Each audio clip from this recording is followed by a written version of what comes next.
Bismillahirrahmanirrahim. Assalamualaikum warahmatullahi wabarakatuh. Pertama-tama dan yang paling utama, marilah kita panjatkan puji dan syukur atas kehadirat Allah Subhanahu wa Ta'ala, karena atas berkat dan rahmatnya kita dapat menyelesaikan salah satu tugas ilmu administrasi bisnis ini dengan baik.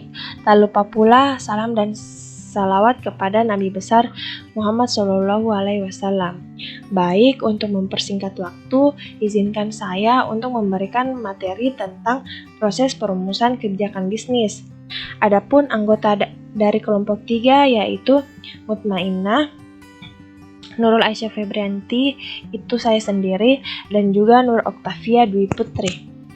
Baik, pembahasan pertama yaitu perumusan suatu strategi dan kebijakan bisnis merupakan gambaran menyeluruh tentang misi suatu perusahaan yang akan diemban, tujuan-tujuan yang perusahaan ingin gapai, strategi yang perusahaan pilih, kebijakan-kebijakan yang dirumuskan agar di masa depan kinerja perusahaan bisa lebih baik.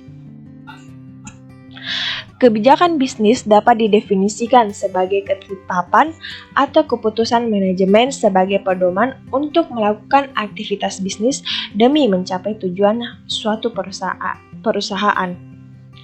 Kebijakan bisnis meliputi aspek fungsional dan aspek operasional, seperti produksi, pemasaran, dan harga produk atau jasa kebijakan produksi.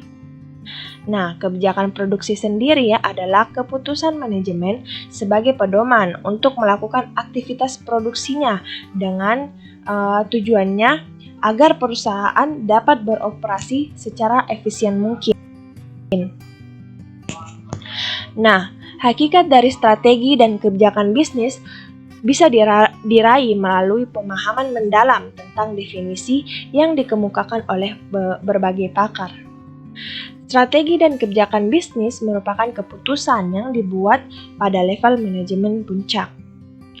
Keputusan yang bersifat menyeluruh ini akan mendasari berbagai keputusan yang bersifat strategis dan tentunya sangat memerlukan kecermatan dalam merumuskan ataupun menjabarkannya. Dengan merumuskan strategi, berarti perusahaan tersebut telah membuat formulasi tentang apa yang harus dilakukan dalam bisnis. Penjabarannya diperlukan agar strategi dan kebijakan tersebut lebih mudah untuk diaplikasikan. Dalam pengertian umum, istilah manajemen strategi dan kebijakan bisnis sering menjadi rancu.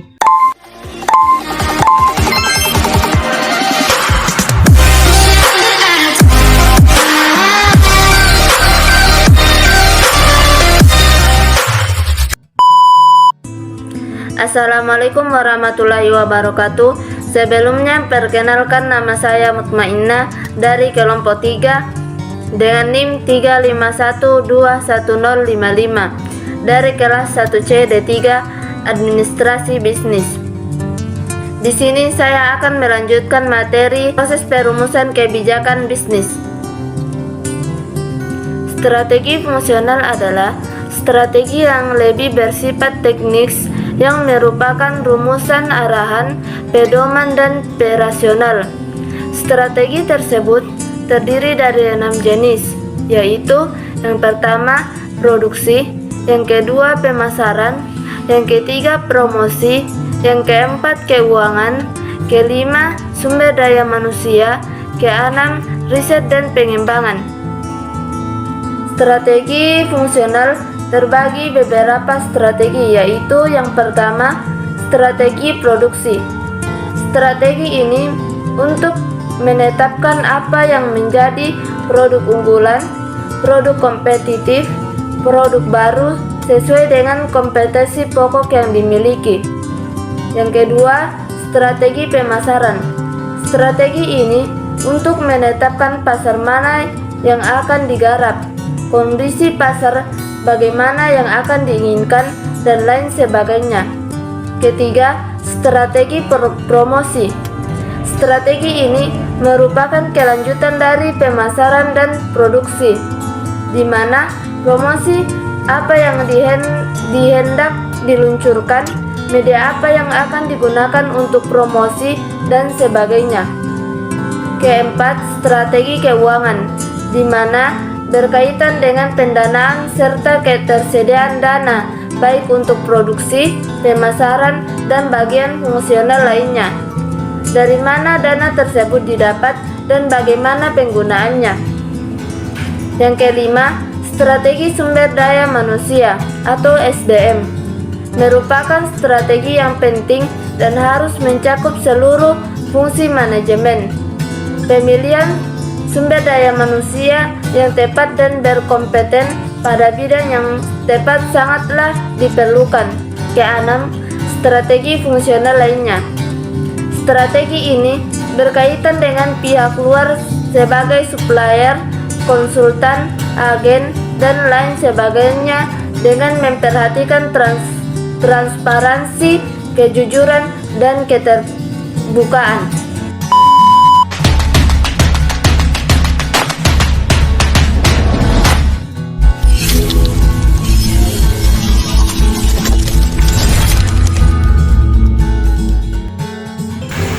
Assalamualaikum warahmatullahi wabarakatuh. Sebelumnya, perkenalkan nama saya Nur Oktavia Dwi Putri dari kelompok 3 dengan NIM 3512155 kelas 1C Prodi D3 Administrasi Bisnis. Nah, saya akan menjelaskan lanjutan materi mengenai proses perumusan kebijakan bisnis. Materi selanjutnya yaitu strategi fungsional.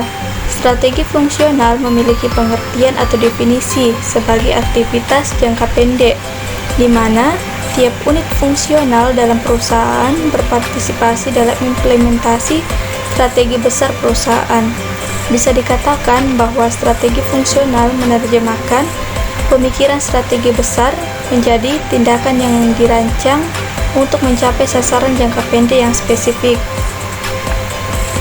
Strategi fungsional memaksimalkan produktivitas sumber daya, mengarahkan pada kompetensi tersendiri yang memberikan perusahaan atau unit bisnis suatu keunggulan kompetitif. Dalam batasan-batasan strategi bisnis dan perusahaan, strategi fungsional menggabungkan beberapa kegiatan dan kompetensi dari tiap fungsi untuk meningkatkan kinerja. Sebagai contoh, bagian pemanufakturan peduli dengan mengembangkan sebuah strategi yang menurunkan biaya. Selanjutnya, ada 3 karakteristik dasar yang membedakan strategi fungsional dengan strategi besar, yaitu yang pertama, jangka waktu.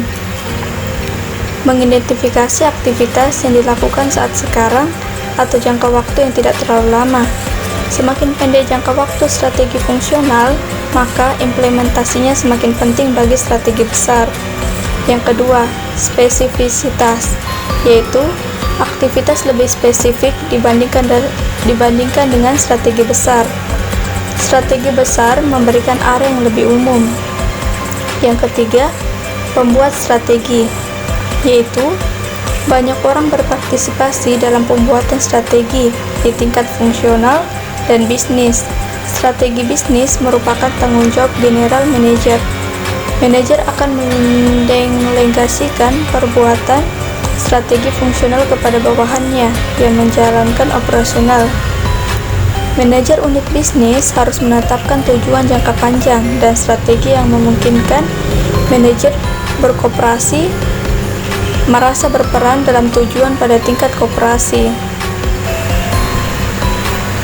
Nah, yang selanjutnya, dalam menentukan strategi fungsional, manajer strategi harus yang pertama, mengidentifikasikan kompetensi inti perusahaan atau unit bisnis.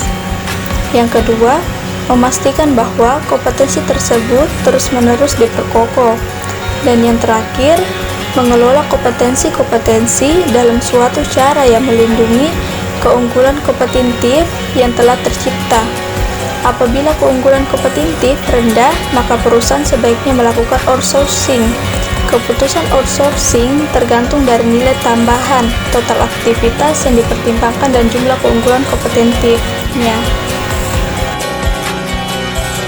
Sekianlah yang bisa saya sampaikan, kurang dan lebihnya mohon dimaafkan. Wassalamualaikum warahmatullahi wabarakatuh.